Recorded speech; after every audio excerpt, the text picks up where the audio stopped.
Hello everyone, welcome back to A to Z Dentistry. In the last video, we have discussed about the limiting structures of the maxillary arch. Now let's talk about the supporting structures or the stress-bearing areas in the maxilla. The knowledge of the landmark is necessary for the maximum support, retention and the denture base extension without interfering the health or the function of the tissues. Before we learn about the supporting structures, let's understand what a support is. A support is the resistance to the displacement towards the basal tissue or the underlying structures.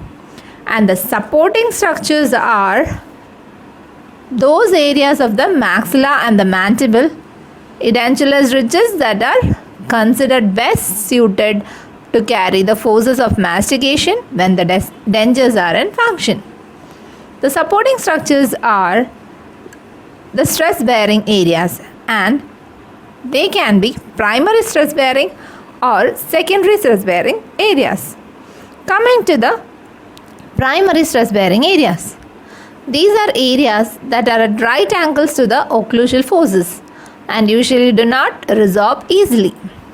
They are lined with greyish pink mucosa which is dense, keratinized and have minimal vascularity. For example, the hard palate on either side of the mid-palatine raphe is a primary stress-bearing area. Coming to the secondary stress-bearing areas. These are areas that are at greater than right angles to the occlusal force or are parallel to them, and areas of ridges that are at right angles to the occlusal forces but tend to resorb under the load, like the anterior ridge and the ridge slopes. They appear deep pink due to increased vascularity.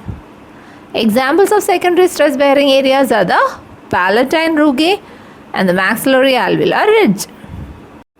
Coming to mucous membrane. The bone of upper and lower edentulous jaws and of the oral cavity is lined with a soft tissue that is known as the mucous membrane. Denture bases rest on the mucous membrane which serves as a cushion between denture base and the supporting bone. The mucous membrane is composed of mucosa and the submucosa. The foundation for the dentures is made up of the hard palate and the residual ridge covered by mucous membrane. The denture base rests on the mucous membrane which serves as a cushion between the base and the supporting bone. This picture shows how the mucosa and submucosa of the mucous membrane, the adipose tissue and the compact bone appears microscopically. Coming to mucosa.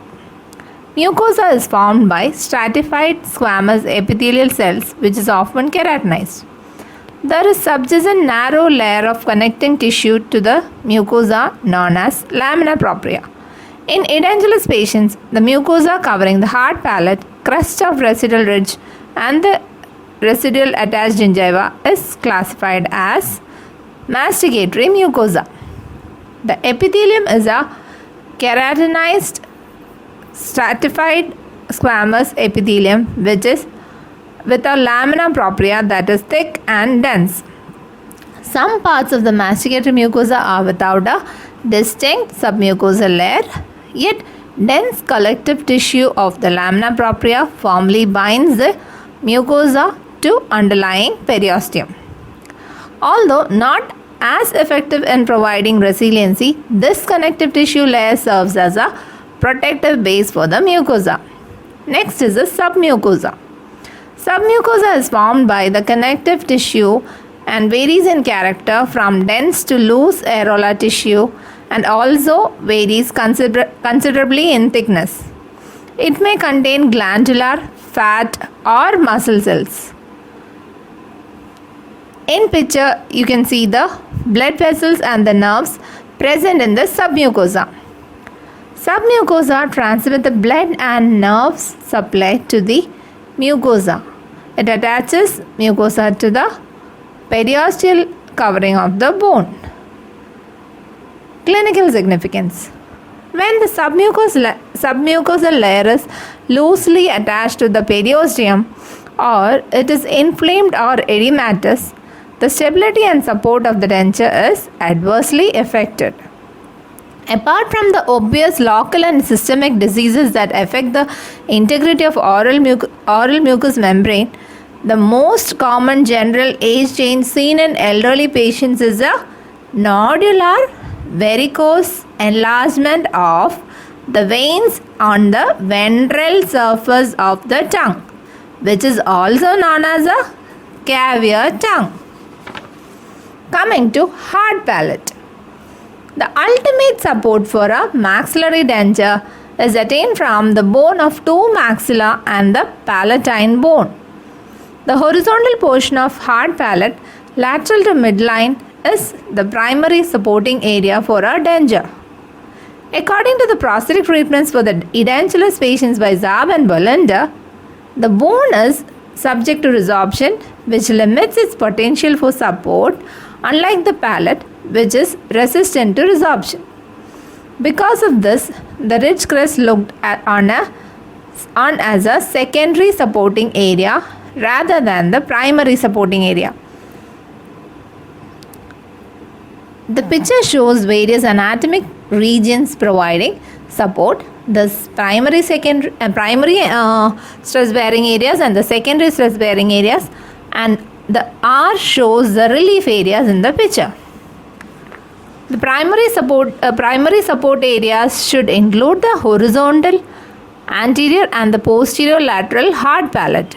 The ridge crest should function at best as a secondary support area, and the midline suture normally requires slight relief, while denture borders is non-contributing in this factor like support.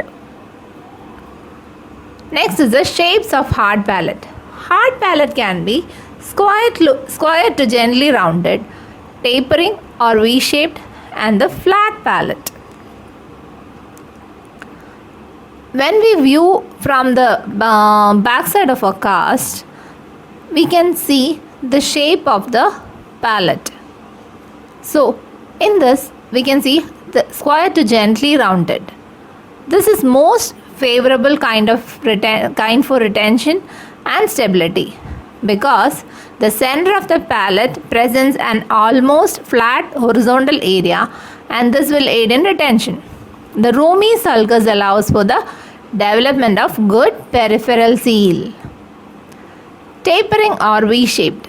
This is less favorable for retention and stability because associated with the thick bulky ridges. So the area for support is getting reduced in this kind of patients. The force of adhesion and cohesion are not at the right angles to the surface when counteracting the normal displacing forces of gravity. The main factors for retention is adhesion and cohesion plays an important role in the retention of the dentures. Flat palate with small ridges.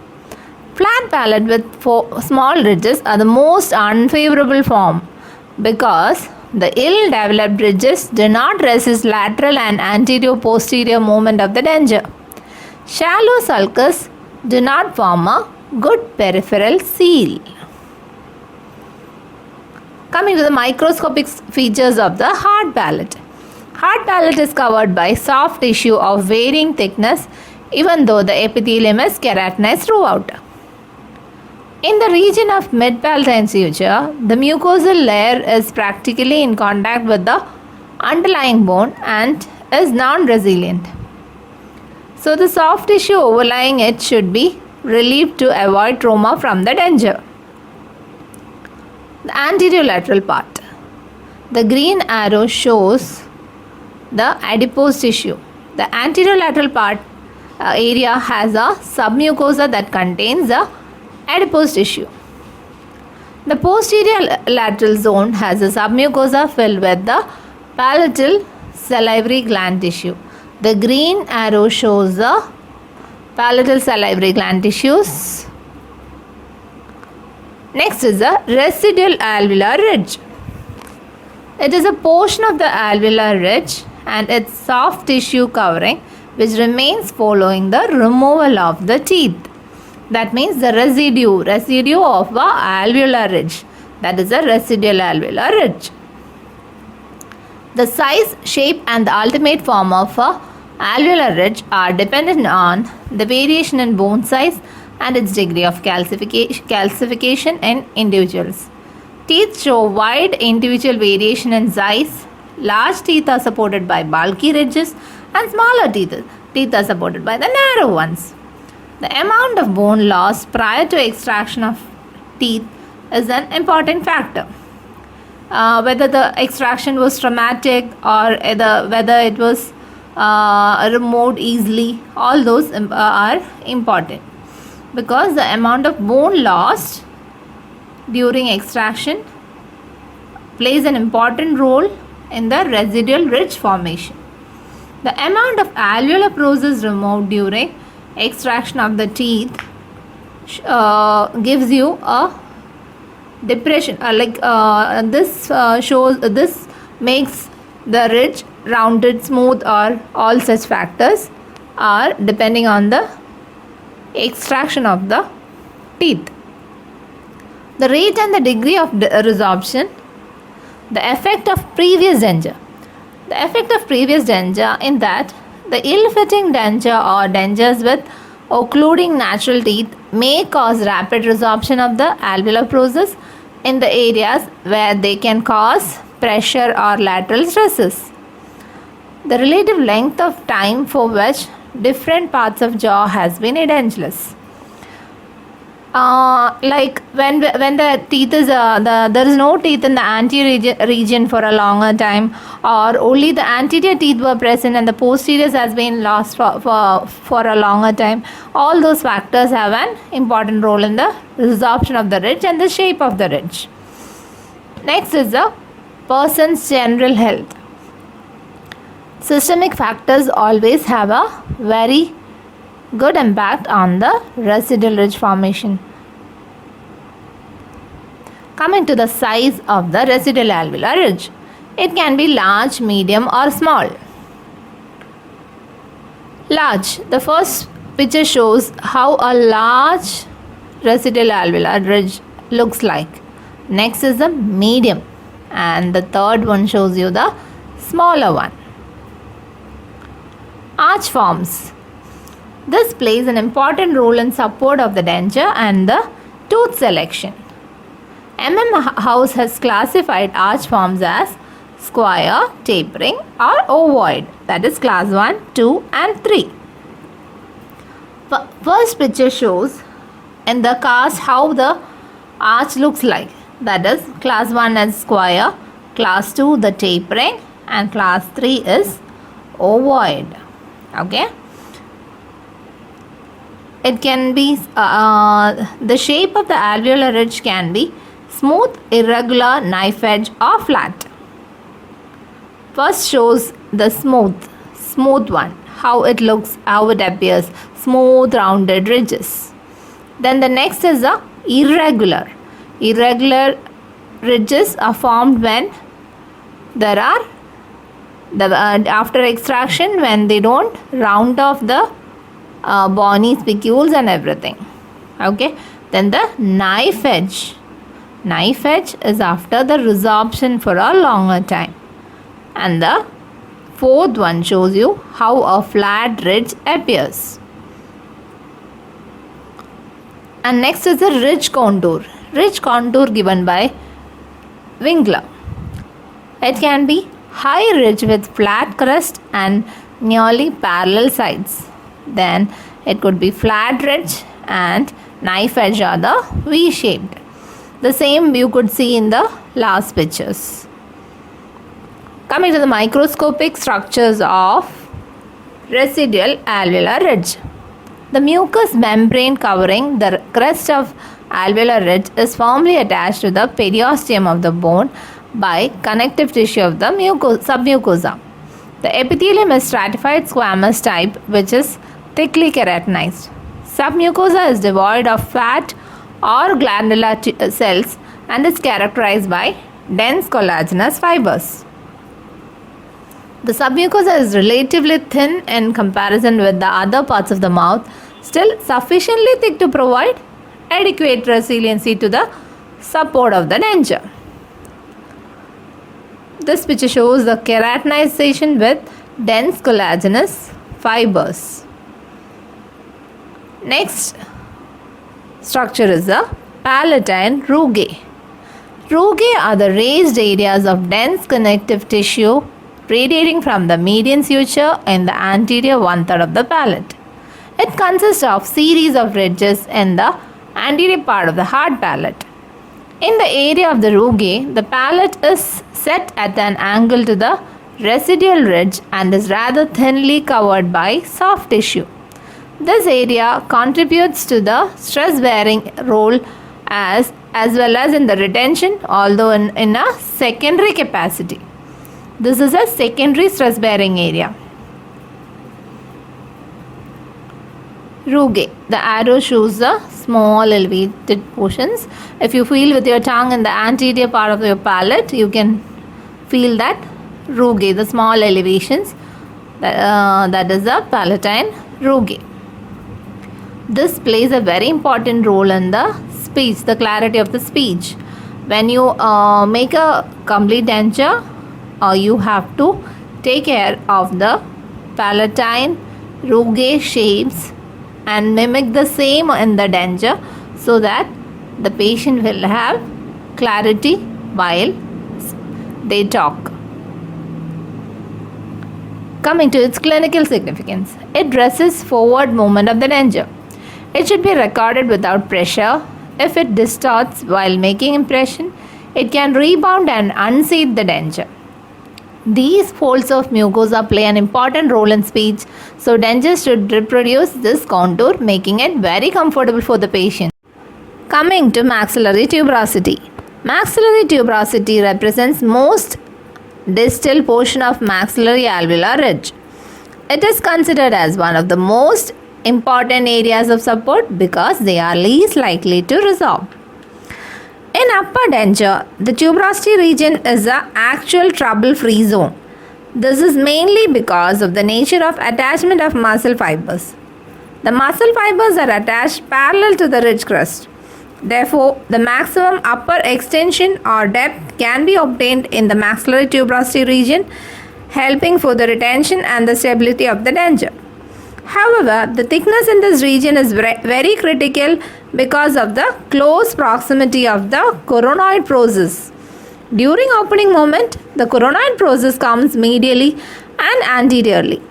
If the denture is very thick in this region, it will interfere with the movement of the mandible, mainly the protrusive and the lateral movements. The peripheral molding should be done carefully by asking the patient to open mouth widely and do the side-to-side movements. The tuberosity region often hangs abnormally low when the maxillary posterior teeth are retained after the mandibular molars are lost and not replaced for a longer time. The maxillary teeth extrude and brings the tuberosity with them. The picture shows a low hanging tuberosity which is due to a long time retaining of the maxillary teeth without replacing the mandibular lower molars. Most often tuberosity enlargements are only fibrous in nature. Clinical significance.